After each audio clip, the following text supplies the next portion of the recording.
Hey there, this is Mark Ellison with the Home Coach, and this is the virtual property tour summary report for our client at 3912 Seebring Crescent in Mississauga. Thanks to Derek Chan of the Chan Group at Keller Williams and Anase for being a great client. So here we go, just a very quick little walkthrough. So this is obviously just a cover shot of the home.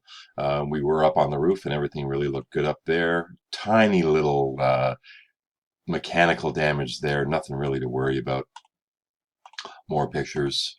The chimney, I think we had discussed earlier, but the cap there, we can see that there's some loose joinery at the crown. So just having that sealed up would be a great idea just to stop moisture penetration. The bricks here are just starting to come loose. Really a couple of years before they'd really need to be repaired, but if you want to do them now, of course you could. Just finishing off a few more pictures. So here, this was above the bay window of one of the bedrooms at the front, and just the caulking here is coming loose, so that should get redone to stop moisture from getting in. The driveway in certain areas, a little bit of cracking, so some maintenance repairs. Just at the front step there. The downspouts are going subsurface here. We had discussed that with the client. Keep your eyes on that and make sure no water is backing up. Where the driveway meets the threshold of the garage, there's a little bit of settlement and a bit of a gap there, so just getting that sealed also to stop water from getting in there and freezing and potentially expanding as it freezes. A little bit of step crack above the left garage door and even lesser above the right garage door. Again, if I think if these were taken care of in the next 2 years, that would be just fine. Grading along the right side here of the garage is not great. The pavers there are sloping slightly towards the garage, and then in the back there, that's all gravel, and we did notice some damp in the basement, which we'll look at a little later. A few cracks in the foundation, a very thin little one here, but nothing really to be concerned about. This one has been patched, and the sellers, in fact, did have some paperwork to back up the repairs that had been taking place for the foundation. A little bit of lintel exposure here, just caulking that up, and then of course making sure that they're painted from time to time. A couple spots where we saw the caulking was just deteriorated due to age, so having that renewed would be good. Again, just a common crack. These corner cracks here, these are probably mechanical damage from during construction, nothing to worry about. The deck, although it looks quite nice, it's actually rather soft on the main area here, so we would recommend having these boards taken up and have a deck contractor or a carpenter get in there and look underneath to see what could be done to beef up. We did try getting under, there wasn't much access.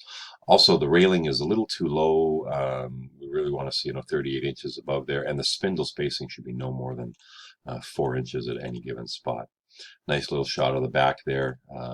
So the front stoop or the front porch, the pavers here have settled, and now the step itself is settled. So we got a little higher step than is comfortable, and also this is creating moisture diverting towards the gold cellar, and we'll see a picture later of that.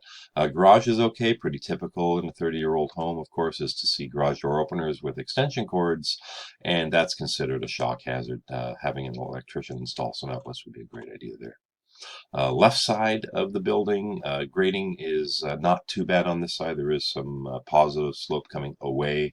Downspout again, subsurface. There's some rust on the gas meter. We recommend having clients just call the gas utility and let the utility tell them how to proceed with that. This is a patch repair. Again, apparently there's paperwork from the sellers for that. Surprisingly, this is a 29-year-old air conditioner, and it passed the performance test with flying colors. We got a 17-degree temperature differential. Of course, the argument is this is an older unit, so it is definitely more costly to run than a newer unit. We can see right there, 1987. Refrigeration line, a little bit of deterioration, but I mean that could just be replaced for a couple bucks with some foam insulation from Home Depot. Quite a few interior shots here. Mainly it's just again just for archive. Didn't really come across anything. Now when we got to the master bathroom, an area that we see a lot of or find moisture a lot of the time is at the threshold under the shower, and unfortunately we did find very high moisture here, practically 100%. So this will require probably some invasive testing in order to find out the true cause of where the moisture is coming from.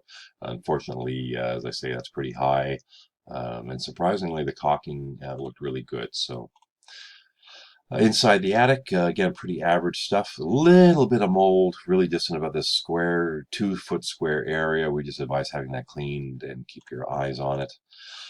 Having weather stripping put along the hatchway here just so that the hatch can come down and stopping the air leakage from getting up into the attic is always a good thing.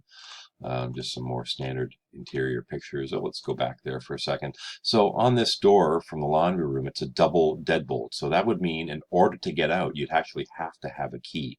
Now, of course, the house has a front door, it's got a back door, so it's not horribly important. If this were the only door, this could be a safety issue. Of course, we went through the appliances like we always do, and we will provide our client with a recall check program free for the rest of her days with this house. In the kitchen, the outlets would do well to be upgraded to GFIs. Of course, it's an older home, so they don't have it. Again, all the appliances we went through. Nice big kitchen here.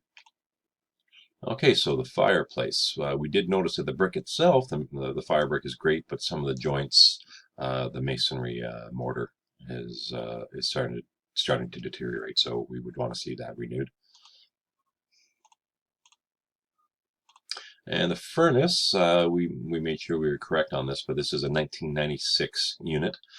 So that makes it, on the old side, but it is immaculate. It's really been well maintained, fired right up, nice and clean, as you can see there. We would just say, budget for a replacement. At this age, it's hard to say. It could just be working 1 week and not the next. We took some moisture readings here and there along the stains in the basement and really didn't come across anything excessive whatsoever. There's one of the cracks that we noticed had been patched from the outside. Of course, the cellars have been here for a while, so they got some stuff in the basement. The water heater, surprisingly, is original to the home, 1986. This could fail at any given minute, so we would recommend just having that upgraded before anything happens. A little bit of moisture in the cold cellar. We discussed that. Of course, the grading outside of that front entry is letting the moisture come towards the foundation. And in the cold cellar, the wood framing has started to mold up a little bit. This could be removed if you like, or even just cleanse with a fungicide. Should take care of that. Keep your eyes on it. Electrical panel, it's 100 amp service. It's all copper. This is the GFCI breaker for the exterior outlets, and then this one here is for the bathrooms. This one controls the power for both lights and receptacles in all 3 bathrooms in the home. This breaker here is a 40 amp breaker, but it's serving a 10 gauge wire. This should really be a 30 amp breaker. Have an electrician look at that to confirm, but more than likely the fix will be just to have this be brought down to a 30 amp breaker. We can see there the original Ontario New Home Warranty Program, and the house was built in 1987. And lastly, just a little bit of a loose wire above the cold cellar door. It'd be nice just to have that secured better. And a little bit more storage, and that takes us back to the front page. So thanks very much for using the Home Coach, and enjoy your home.